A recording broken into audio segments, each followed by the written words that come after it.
बुद्धीच्या सागरात मंथन भीमात होते, समतेच्या भावनातील चंदन भीमात होते. तालात जीवनाच्या विषमता नाचलीही, न्यायाची रागदारी गुंजन भीमात होते.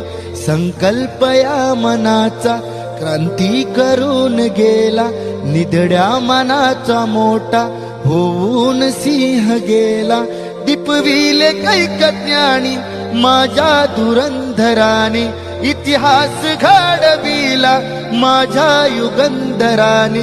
मी आस नाही केली श्रीमंतीच्या धनाची, फुलवेली बाग ऐसी येते परिश्रमाची. दुःखाला झेलणारा, काळाला छेदणारा, गुणवंत पाहिला मी अन्याय झुंजणारा. विसरून गेला शेवटी जातीयतेची ज्वाला, भीमराव माणसाला माणूस करून गेला. भीमराव माणसाला माणूस करून गेला.